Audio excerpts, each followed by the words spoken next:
Our channel. இன்றைக்கி நம்ம என்ன பார்க்க போகிறோன்னா, இந்த வெண்டைக்காய் வச்சு ஒரு சூப்பரான வெண்டைக்காய் குறுக்குறை எப்படி பண்ணுறதுன்னு பார்க்கலாமா? அதுக்கு ஒரு 10 வெண்டைக்காவை நல்லா வாஷ் பண்ணிவிட்டு இந்த மாதிரி கட் பண்ணி எடுத்துக்கோங்க. இப்போ இது கூட கொஞ்சம் மசாலாஸ்லாம் ஆட் பண்ணிடலாம்.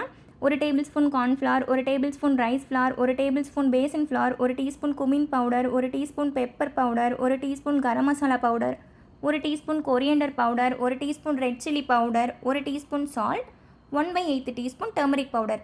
இது எல்லாத்தையும் சேர்த்து நம்ம விரலால் நல்லா மிக்ஸ் பண்ணிக்கோங்க. கொஞ்சமாக தண்ணியும் ஆட் பண்ணி அதையும் சேர்த்து இந்த வெண்டைக்காயில் எல்லா மசாலாவும் படுற மாதிரி நல்லா மிக்ஸ் பண்ணிக்கோங்க. பாருங்கள், இந்த மாதிரி. இப்போது இது ஒரு 10 மினிட்ஸ் நல்லா ரெஸ்ட்டில் விட்டுருங்க. ரெஸ்ட்டில் விட்டதுக்கப்புறம் இன்னும் இந்த மசாலாஸ்லாம் அந்த எல்லா வெண்டைக்காயிலையும் நல்லா சேர்ந்து வந்திருக்கும். அதனால தான் பாருங்கள், ரெஸ்ட் விட்டதுக்கப்புறம் எப்படி இருக்குது பார்த்தீங்களா? இப்போ இதை ஃப்ரை பண்ண ஆரம்பிச்சிடலாம். ஆயில் வந்து மீடியம் ஹை ஃப்ளேமில் இருக்கணும், மறந்துடாதீங்க. இப்போ இதை போட்டுட்டு கொஞ்சம் கொஞ்சமாக பொரிச்சு எடுத்துருங்க. இது ரெடி ஆகிறதுக்கு 3 to 4 மினிட்ஸ் தான் ஆகும். டக்குன்னு ரெடி ஆகிடும். இது எல்லா ரைஸோடவும் நம்ம வச்சு சாப்பிட்லாம். ரொம்ப டேஸ்டியாக இருக்கும். ஐயா, எனக்கு வெண்டைக்காவே பிடிக்காது, எனக்கு வேண்டாவே வேண்டான்னு சொல்கிறவங்களுக்கு இந்த மாதிரி கண்டிப்பாக ட்ரை பண்ணி பாருங்கள். அவங்க ரொம்ப விரும்பி சாப்பிடுவாங்க. இன்னும் வேணும் வேணும்னு கேட்பாங்க.